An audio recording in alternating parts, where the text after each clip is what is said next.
Oh wow, there's pointing going on. What pointing going on? Like, a pen, like fine points.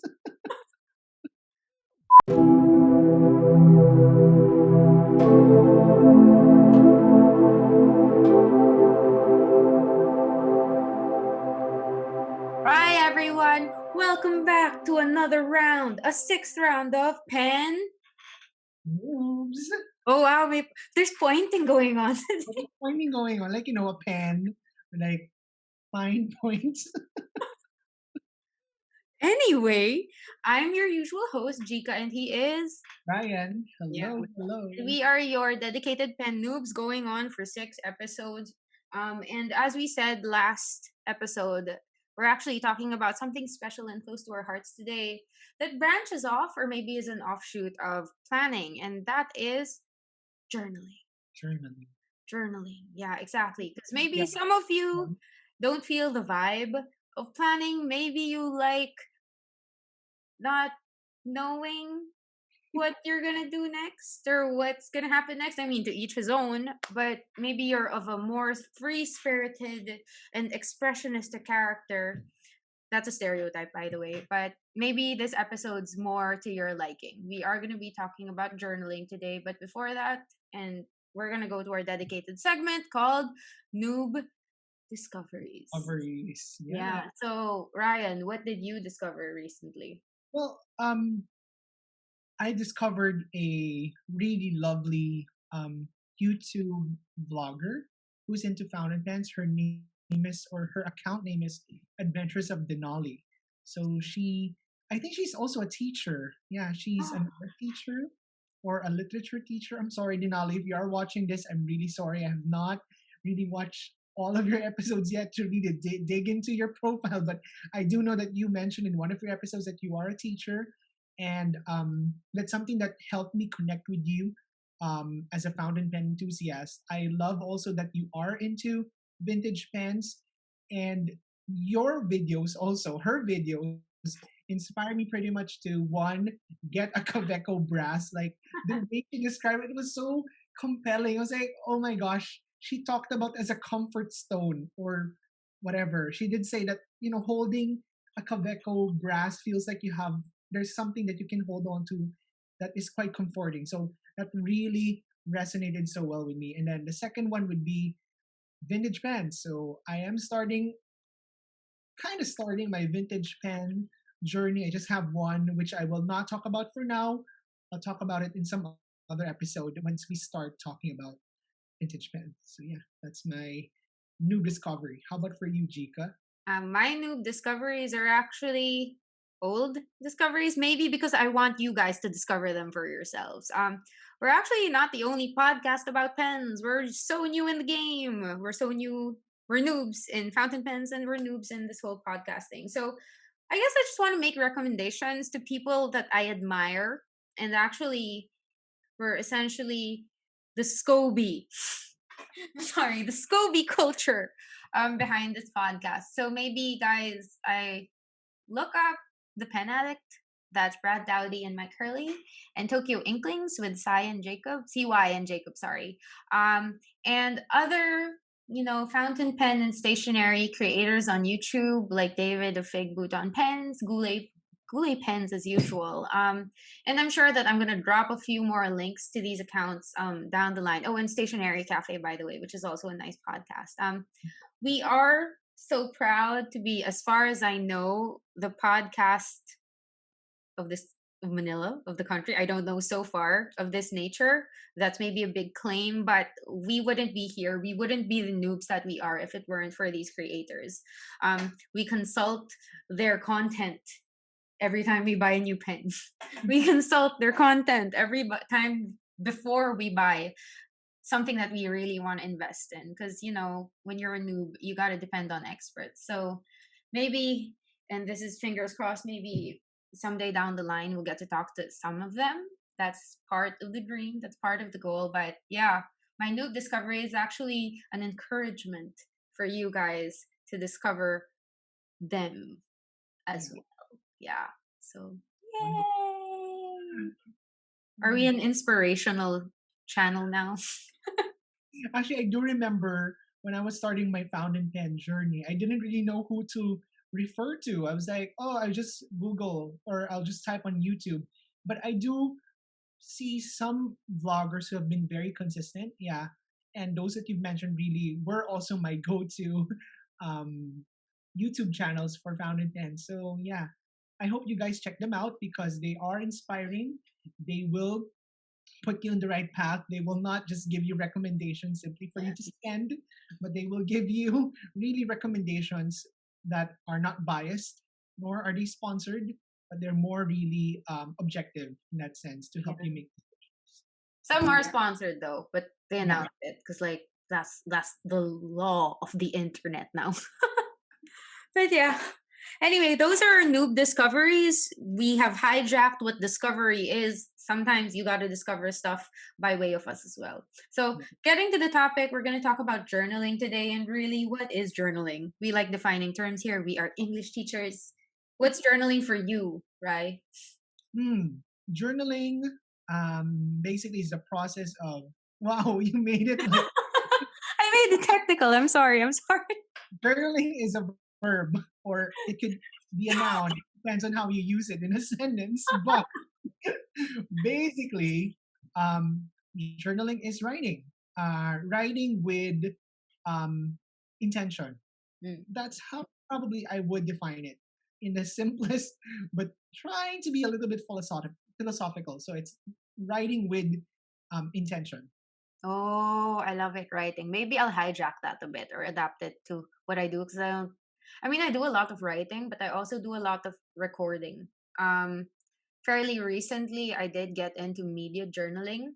Um, and honestly, I could have gone the easier route where I just print out pictures of the poster and then written down the title, the director, and the year. But I've actually written reviews for my journal as well. So like more Ooh. than writing, and some people do not write. I mean, sometimes they journal while essentially making quote unquote junk journals. So it's not always writing. It's also a way for I think people to record stuff. There's also such a thing as memory keeping, right? Mm, yeah, Yeah. keeping. So yeah, we're actually going to talk about the different journals. Actually, they seem like challenges. We have a list right now in our document of Yeah, ascending order in terms of difficulty. yeah. The As kinds of journals that you will likely be able to keep up with based on our totally subjective opinion and experience. So, yeah, okay. Let's talk about journals. How do you journal? Or what's your journaling journey? journaling journey. Yeah, yeah, yeah. Of course. I do remember when I was younger. That was okay. This is gonna be a little bit emotional. But no, like it was like days before my mom passed away. Um, we were in National Bookstore. I was around 9 years old that time. Yeah, I was 9 years old that time, and then I saw this Snoopy notebook. It was hardbound. Oh, no, it's not hardbound, but it's covered with like PVC or plastic. You know, Mm. you're like OG, big. You have a lot of stuff, or like it's good stuff already. If you have Yeah. a big notebook, it's covered with like um, hard plastic, not leather. But yeah, I my mom bought me that notebook, and um, I used it when she passed away. I started writing um, about my feelings about her passing away when I was 9 years old. So I think that was the start of my journal without being too conscious about the idea of journaling. Um, that makes sense. Yeah. So I did have a phase when I was younger when I was like, oh, I want to do like a diary stuff like Dear Diary. Then, oh, stereotype about growing up. Oh, it's kind of, I would use the word soft to do a Yeah. for a guy. Like, dude, you're you're a teenager. You're doing a diary. Like, yeah. So I stopped doing a diary. Um, but I did write some of the stuff that I had in my mind. And that was a time where in Twitter was a thing. So I did Oh. have a Twitter account right now. Everything, all my feelings was not as satisfying as writing things down in paper. So yeah, basically that was my journey when it comes to journal. Not so much about the brands because but I really wanted to focus more about how I really started, like what prompted me to start journaling, because this is more personal compared to, like, let's say, a planner, which has a little more of like an objective. This one is really more personal experience. So yeah, that's my journey. Thanks How for about being vulnerable with us, though. thank you. Thank you Thank also. you. On that part. Yeah. I'm gonna segue now because you were talking about like you were planning to make a dear diary journal. Um, wait, I'm gonna get these. You have, oh my gosh, you opened the cabinet. Um, yeah. If you're on YouTube, you're totally gonna see my first ever diary. Oh, wait. I don't know. It says JALYC. I just got it as a gift, and like again, most journals don't start out being branded. Most journalers don't start out being so conscious of what they put in it. They just Yeah. know that there's a journal, and then you dump stuff in it. It's a dumpster. It's a trash heap. And my first entry is in December 17, 1999. Oh my gosh, 1999. Yeah. Yeah. I am older than Ryan, by the way. So yeah, 1999 for me is like I was, yeah. December 17, 1999, which happened to be a Friday. And I started Dear Diary. Oh my gosh. Wonderful. But I mostly wrote my entries in Tagalog. So that's the Filipino language in Manila. But yeah, I was talking about my friends. I have entries. I wrote really bad poetry. Let's not go there. My handwriting changed over the course of many years. Um, on December 31st to January 1st, 2001, I said, "Dear Diary, I only have one and only one thing to say, and it's New Year is the worst holiday. I was 12. Please forgive me." My last entry in this one was in 2004. Oh. So, yeah, I found this fairly recently because we were spring cleaning. There's no spring in Metro Manila in the Philippines, but you know, it's the term. But yeah, I found it again. And apparently it contains the most important or formative years of my life Wow. in this small space. So it's we're gonna get personal. I think that's gonna be inevitable with this episode. But journaling is something that is more subjective. It's more personal, it's more experiential as compared to say planning, because you know planning is not necessarily personal. It's about accomplishing things that you have to do, um feeling productive, you know, getting things done. But when it comes to journaling, yeah, you can journal anytime, you can journal anything. You can be a 10-year-old saying Dear Diary and saying the worst things about your very shallow experiences, but it still counts as a journal. So Yeah, I'm so totally. excited for the rest of the stuff that we're going to talk about because we are now older and wiser and we have better access and easier access to better materials. So, oh, journaling journeys, Right. personal places. Exactly. So, how are you journaling now? Right. So, um, when I got into fountain pen, that was also the time wherein I decided I wanted to keep a journal. Mhm. So actually, my first ever, I wouldn't say a journal yet, but my first ever notebook was the Traveler's notebook. But the color was black, so I was like, oh, this is kind of formal or like feels kind of work-ish. So I got myself a brown one, and the brown one was supposed to be my personal one. Uh, Mhm. but I got carried away. So brown looks like a color for like work, or like, no, not work, but like creative stuff. Like, oh, I want to be creative here in the brown ones. I'm like, okay. So I got myself, now this one is legit now. Okay, so Okay. I got the camel. So, and it has an R. Look, see, R. Starbucks Reserve. It's Starbucks Reserve, but Is yeah, that limited edition stuff? No, I got this, I think, from Crafty Case. Hi, Crafty Case. Hi, crafty case. I bought it from her, together with the other products. So this one I have the limited edition. This one, the was that the Tokyo Station Tokyo limited Station. edition. Yeah. I was supposed to say Narita, but the airport. That's the airport, right? Okay. So like, okay, yeah. So Tokyo Station. So this is supposed to be my travel um TN. Like I document my travels here, but we haven't been out for a while, so you staying there. Like no, I'm showing it to people. This one basically is my personal journal, Mm-hmm. but it's more of my how would I say this? I call it because I'm a Gemini. Put myself into three layers wherein Geminis have different faces. You know how Geminis are like twins, two Mm, sides, but I do think that Geminis have three sides. So this is like my I call this the dark Gemini energy. So basically it's filled with just the lightweight paper, mm. and I just write here.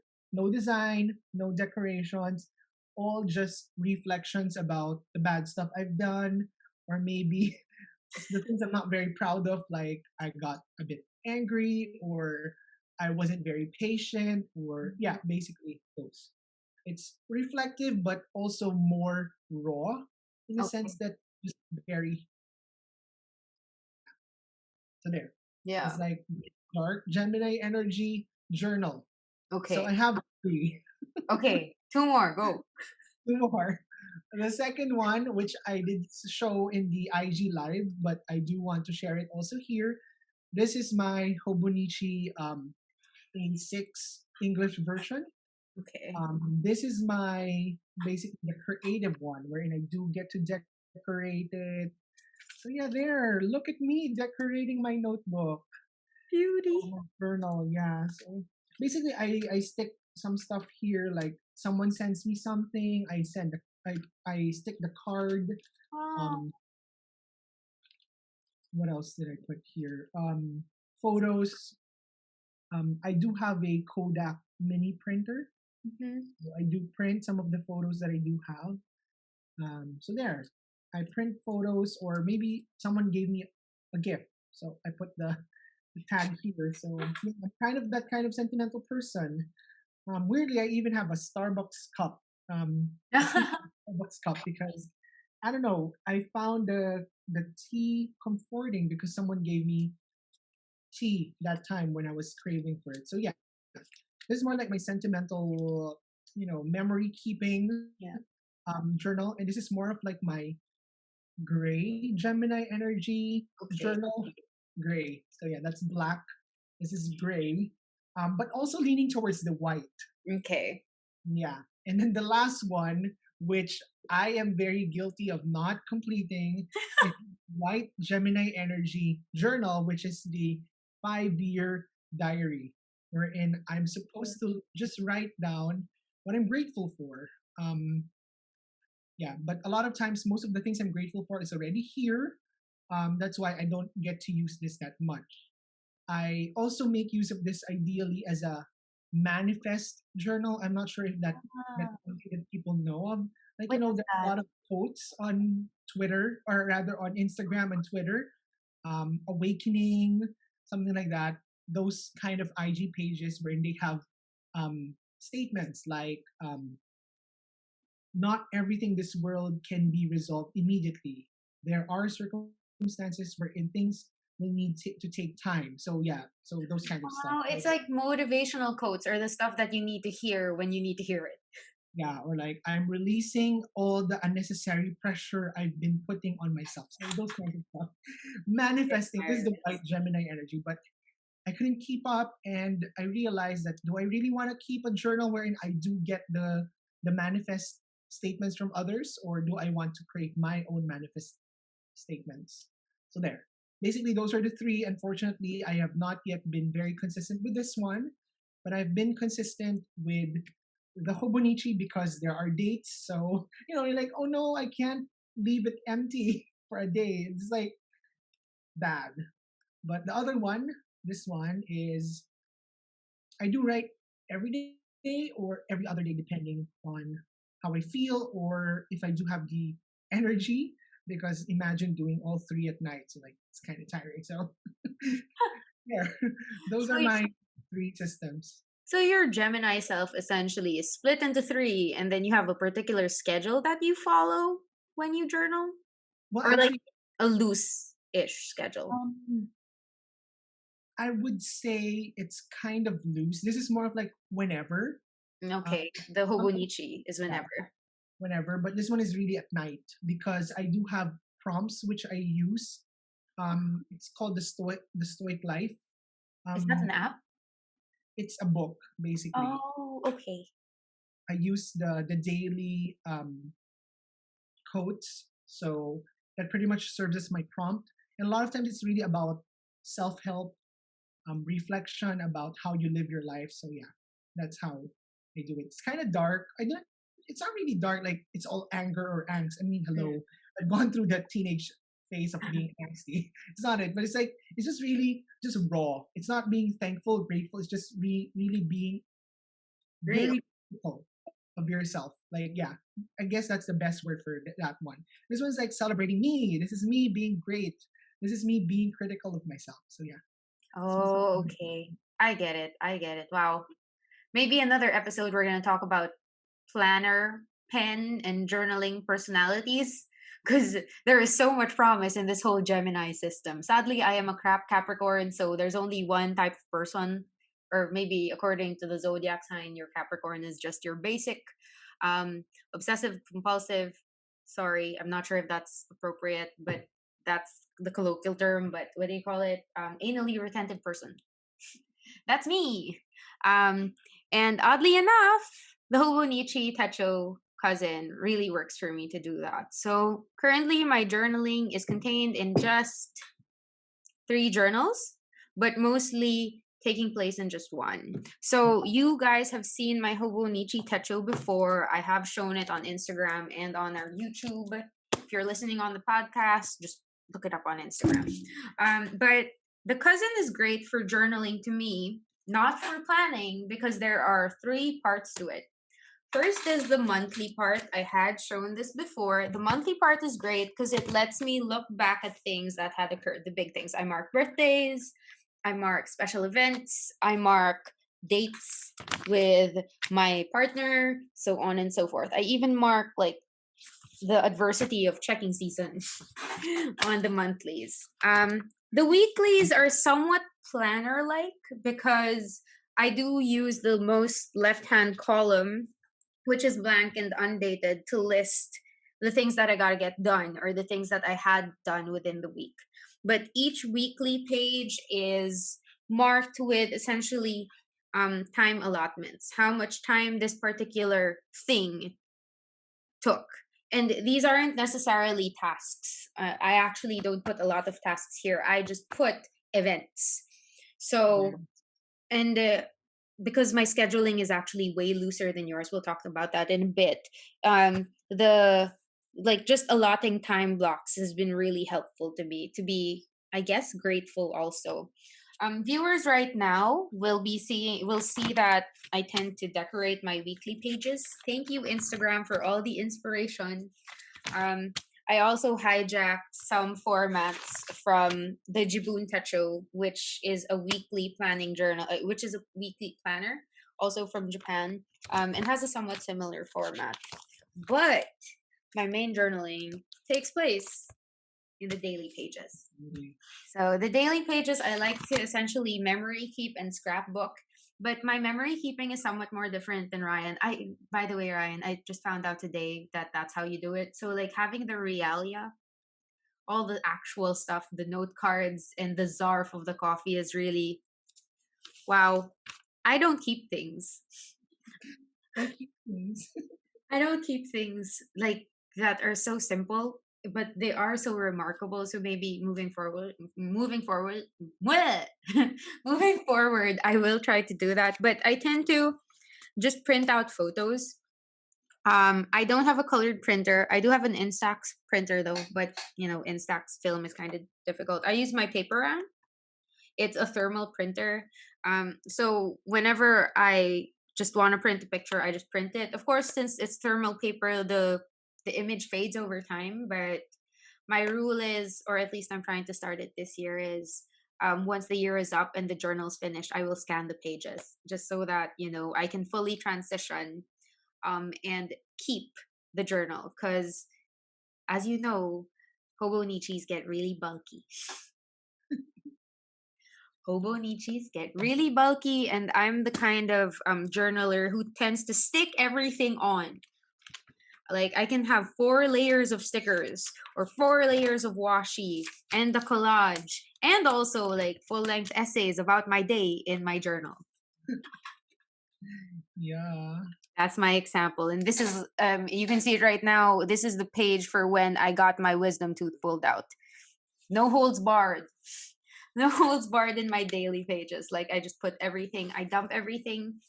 There is no classification for the stuff that I put in my daily pages. It's just really, I try to put as much of what I recall about the day, like the things I did, what time I woke up. Often I start with an evaluation of the day, like it was a really long day, or today was actually good, or I highlight one particular thing in my day. I don't I don't categorize stuff as you do, oddly enough, but yeah, it's been really helpful in this pandemic to have a journal. I actually had a different one before this Hobonichi. It was what do you call that? The one with binder clips, so you could like take pages in and out and rearrange them. But um, the Yeah. Hobonichi is a great draw. Sorry, it's really encouraging to have nice paper as you go about things. But again, your journal's your journal. You got to make it work for you. This is my main journal. My other journal is I just started a media journal, and I know you kind of want one yourself. Yeah, I So do. Yeah, I yeah, do. Oh, what's a media journal? the media journal, Jika. Yeah, it's where you record. Actually, some people have a movie journal or a reading journal. I have a media journal because I'm not as decisive as that. Like, media is. I teach media. I Yeah. teach communication. I teach literature and language. So media is anything that you can consume, signified, so on and so forth. I'm not gonna get technical, but yeah. So in here go the films, the books, the documentaries, the TV shows, and I just essentially write. My paper round is super helpful for printing out posters. So my first entry was actually done on April 8th. It's a poster and a little write up about whatever happened to Baby Jane from the year 1962, starring Betty Davis and Joan Crawford. I'm a real old movie and B movie film buff, so that's great. My format's really simple and minimal. I have the date that I watched it. I evaluate whether or not it's a rewatch. I write the title, the director, remarkable cast members, the genre, the year, and the country of production. And then I write little funny one line summaries. Like, for example, for whatever happened to Baby Jane, I wrote down, it's misery, but with aged sibling actresses. Or something like that. Just to, feel a bit humorous and dry when I write. The bottom part is just my thoughts on the movie. Um, I have a lot to say. I have a lot to say. Yeah, so there's that. It's kind of long form. And yeah, this media journal is something that I'm really excited about because I've only started maybe 6, 7 movies, but it's a great place to, keep track of things, what you've seen, what you're consuming at a given time. Are you in a particular mood? Like recently I'm into horror and sci-fi again. It's also a great way to, keep in check themes that are relevant because the political climate right now is kind of tumultuous. So I like comparing and contrasting the movies that I saw from like say the 1960s and what, oh gosh, we hung. And yeah, I like having the media journal because I get to being a literature and media teacher, and that's also my major in both college and my postgraduate degree. I like talking about, I like comparing and contrasting themes with real life. I like comparing and contrasting what happened in a movie from the 1960s with what's going on in 2021. I feel like it's also something of a duty. Oh my God, are we getting political? I think it's a civil duty to be aware and also be sometimes the devil's advocate to certain things that are going on either in the film or in real life. And lastly, and this is the most planner and fountain pen oriented or pen oriented motivation, it's really to practice and clean up my handwriting. Mm, Yeah. okay. My third journal is a 5-year journal, but you have a Midori brand one, right? I have an A6 Hobonichi 5-year Tacho. It's much smaller. It uses Tomoe River paper, and I am utter crap at keeping up with it, just like you. I tend to write in this once a month. That means that I catch up on 30 days at a time. So that's not a good habit. One of our followers actually on Instagram. It's Kuya Gords. He's I think from America, but his wife's Filipina. He was saying that he has a 5-year journal, but his is Leuchtturm, and he actually writes in it at the start of the day. And I think Oh, that's a very refreshing way of going about this. Maybe I'll try it starting. I won't put pressure on myself that it's a Friday. Yeah, I'll do that on Monday. But mhm. maybe starting your day with a low pressure journaling activity like a one line a day journal could actually set yourself in a good disposition for the day to face the day actually. So start of the day, end of the day, I don't want to keep doing this once a month anymore because yeah, it's also journaling is also I think a mindful or a mindfulness activity. It is. It is a But mind activity. so what is mindfulness, because like I'm fairly new to it. Yeah, mindfulness is basically a practice or exercise of being in the moment. Mm, Um, well, you can think of mindfulness basically as a practice or a habit of being mindful of what you're doing, mm. eating, you're drinking, you're sleeping, whatever you're doing, you have to savor. I think savoring is the important word in the concept of mind, that kind of mindfulness. But the other kind of mindfulness also is about meditation. But you can see that there is a good, I would say, a good connection between the two mindfulness, which is savoring every moment, and mindfulness meditation. Because in mindfulness meditation, this time, you are also savoring, but you are creating mental images, you are um, inhaling inhaling and exhaling, um, and you're trying to think of ways to understand your emotions, labeling them, naming them. Yeah, that's basically the process of the mindfulness meditation, and it really goes with the whole concept of impermanence. So I think that's really what mindfulness is all about, remembering that things change gradually and we have to be open to that. And I think journaling also helps you with that kind of with that kind of notion or idea, because when you do journal you are mindful of what is happening, and hopefully that makes you become more open to the possibilities that could happen, which is more open-ended really compared to our planners wherein you Yeah, have to really know the end goal. Here you don't know the end goal, you're just savoring and enjoying the journey, and you're savoring it through writing. So there. I love it.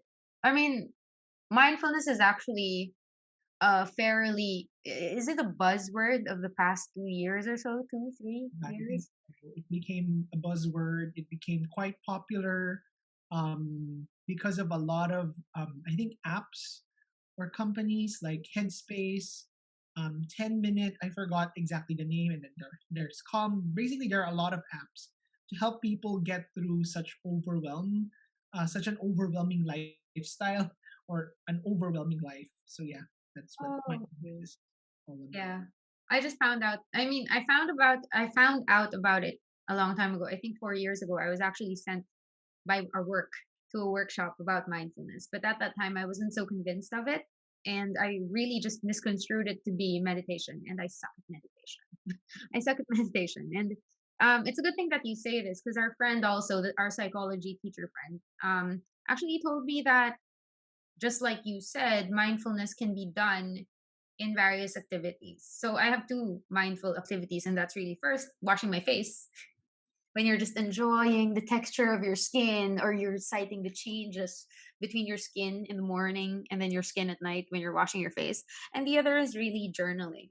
But I don't know. I mean, I'm so programmed to think that there's a right way to do things or a correct way to do things, but I'm convincing myself so slowly through journaling that I am being mindful of what I do and what I feel and what I can and cannot do, can and cannot control when I journal. And that's been really helpful. I mean, I'm sure that to our audience right now, we sound kind of transcendental. And Yeah. we don't mean to intimidate you. It's just really that compared to planning, we're coming from that point wherein we're trying to contrast planning with journaling. Journaling really is that open ended. And journaling really has that promise of, you know, keeping you in, like, keeping you, no, keeping, I'm at the loss of words, but like keeping you aware. There's the word, yeah, keeping you aware of yourself. And I think that's what's been most important during the duration of this pandemic. Because I bet by the time this comes out, we're still in it. Yeah. Well, Yeah. So how would you call it? Yeah, journaling's been great. Thank you. Also, mindfulness. And I think we digressed from our little script, but yeah, what other journals are there? Let's go through them. let's go through them. Well, actually, there are a lot of brands, or we don't really need to even talk about brands per se, but Yeah, that's yeah, true. Different types. yeah, different Different types. types of journaling. Well, some people like to be more creative with their journaling. They do scrapbooking, or they create a lot of layouts. Yeah, I do have a little bit of those snippets of my journal, having those, Yeah. but it's not as overly embellished compared to other people. It also doesn't really have a theme. I know some people have. I think there are three themes in journaling. What Three there general are? journaling: vintage, cute, and yeah, vintage, cute, the cutesy kind of design, and Kawaii. yeah, the kawaii, and oh no, I forgot the other one. But yeah, but Minimalist. minimalist, Functional. yeah. Yes, Those stuff. Yeah. but it's creative still. The creative minimalist kind of journal. So yeah, scrapbooking is one. Then you mentioned about the media journal that you do have. Mhm. Um, there's one journaling system that I do know, which I teach in college, which Oh, is the morning pages. ah, Um, what is it's it? it's from Julia Cameron. So morning pages serve as a more or less like a healing process for artists if they would like to heal from um, what do we call well, basically biographically speaking, Julia Cameron did that as a way to cope with her failed, or rather, yeah, her failed. I'll just be honest there. Her failed career as a as a filmmaker. So she did admit that that was her road to recover, or way to recover as an artist. So she was trying to find a way to channel those feelings, and to recover in order to get back into the creative pursuit. So that's what Morning Pages is all about. It is writing freehand, three full pages. Some would estimate around 750 words to 800 words. That's how it would look like. So that's a lot of words. First thing in the morning, and you're just gonna write everything that's um, in your mind. It's basically about getting rid, or at least taming, your censor. She calls it the censor, um, which kind of like is the negatron, or like the negative in your head. So that's Yeah. what it's all about. It's also, I could relate it also to, since I do watch this show called RuPaul's Drag Race. Yeah. RuPaul is your inner saboteur. So Mm. it's about taming that element in your life. So morning pages is really there for you to channel all those feelings.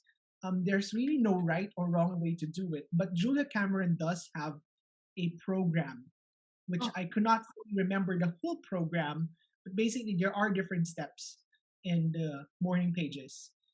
But then again, it's not necessarily prescribed for you, or it's not required yeah. for you to follow the program, but you are you are recommended to follow it if you do want to make the most out of the morning pages system.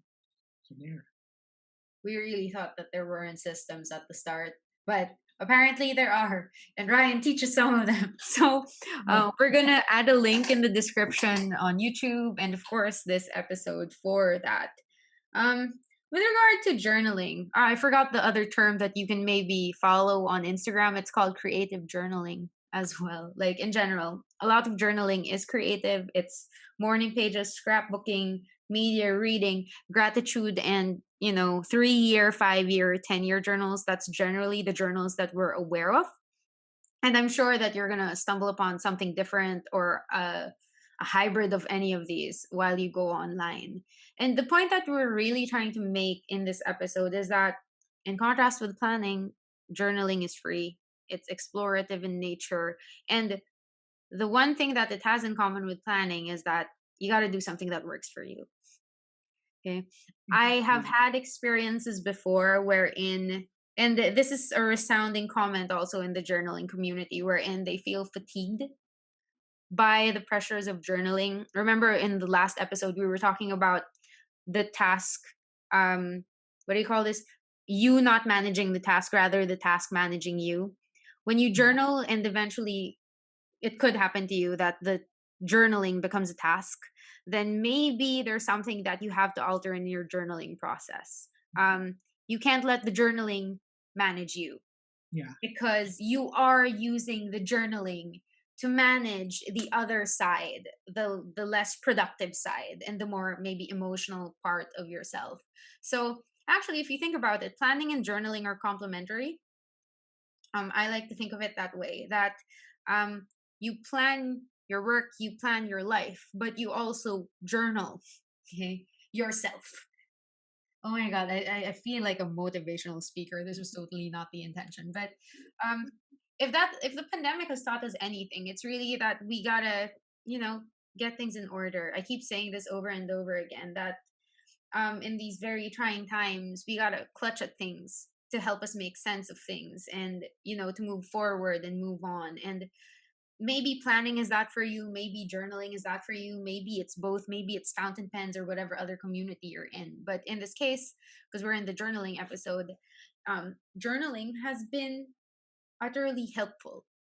Planning helps me preempt things in order to manage my feelings down the line, manage my expectations, so that I know how to handle disappointment, or how I know how to handle excessive events that cause joy, right? But when I'm journaling, I'm in the joy, I'm in my anger, I'm in my disappointment. And it's great to have the ability to look back at that by way of my journal, as supplemented by my planner, because like I get, so like, if you know the short story Rashomon, right? Thank Yeah. you. Ryunosuke Akutagawa. If you know that short story, it's basically a template of one event being told from different perspectives, right? It's also that analogy of the blind man with the elephant. Yeah. Journaling, planning, this whole fountain pen journey is essentially different dimensions of one event. And I'm getting all cheesy and soft and warm and fuzzy, just thinking about how this has helped me, or I think it's helped us. Pen News has helped us. Yeah. Yeah. Yeah. Oh God, we're so serious. I'm sorry. I'm sorry. Right now, thinking about it, I did remember I started the definition of journaling as writing for, what did he say? Writing for, With intention. writing with intention. Yeah. Yeah. You think, look at me, short term memory. But yeah, writing with intention, now that I think about it, I do also think that I do want to amend. that definition.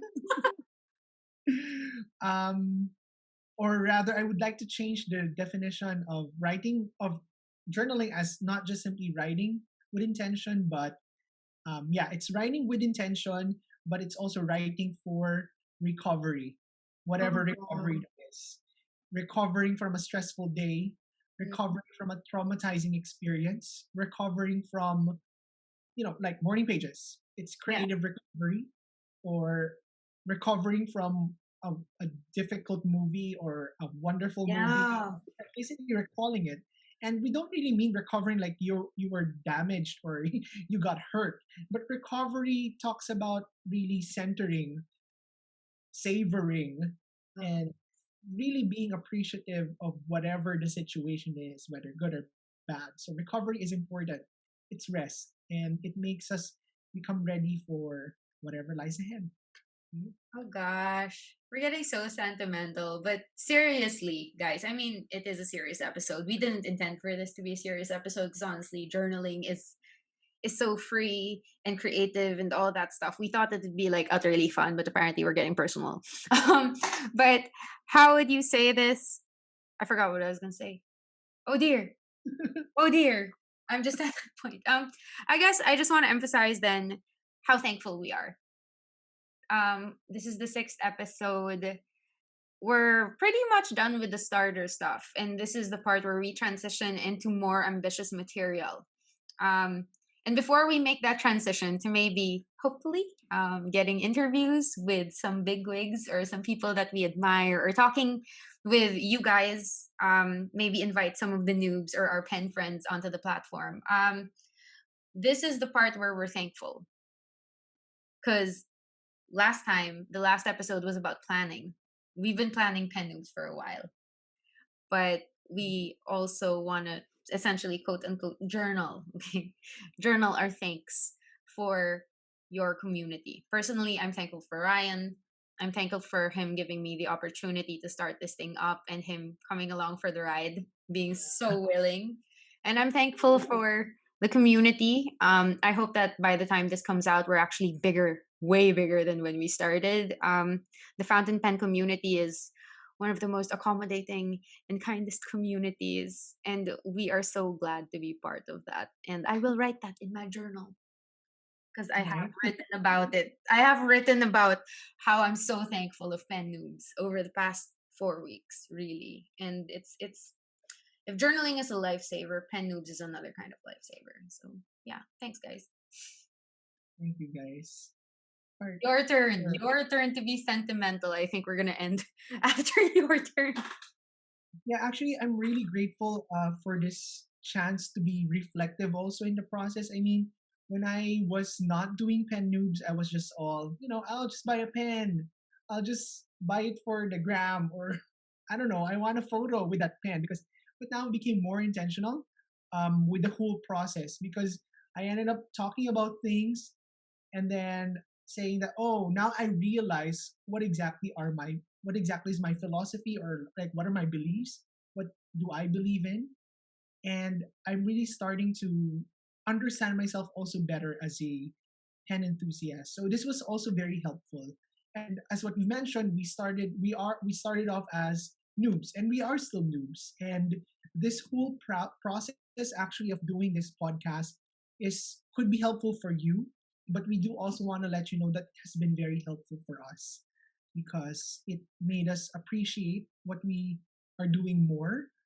We also feel that we can be a bit helpful in our own small ways. Who would have known our chitty chatty conversations would be interesting for people? And yeah, but I just think that I'm grateful also because this made me feel that I am part of a community. I am connected in a certain network of people who share the same passion. In a world wherein we feel isolated, there is that community, online community that makes it feel that we are still part of truly a network, a community that supports, the community that celebrates. Yeah, Not just, celebrate. of course, the acquiring fountain pens, but it's really about celebrating the the journey that people have in the process of stationery, fountain pen, inks, and whatnots. Basically, yeah, the interest. It's about being inclusive in the whole process. So thank you for being our safe space. We're talking like we're already at our 100th episode. That's not the case. We're just really transitioning into bigger things. But yeah, Yeah. thanks, guys. We didn't intend for a lot of things in this episode, but we hope that you appreciate it still. And trust that big or bigger things are coming, and we are manifesting that in our journals, wherein we will reiterate all the gratitude that we have stated in this episode. So Yeah. that's it for our journaling episode. It's incomplete. Likely it's going to be different from your experience in journaling, but we do encourage you to get into it. I mean, you already have your pen, you have your ink, you have your paper, you know how to plan, and this time you have the opportunity to cannot words. You have the opportunity to journal. Yeah. So your starter kit's ready. Your noob kit is complete. Get to it, guys. Get to it. Get to it. And that's it. Please follow us on social media. We are still just on Instagram at the Pen Noobs Podcast, and we stream on, well, there's a link in the bio.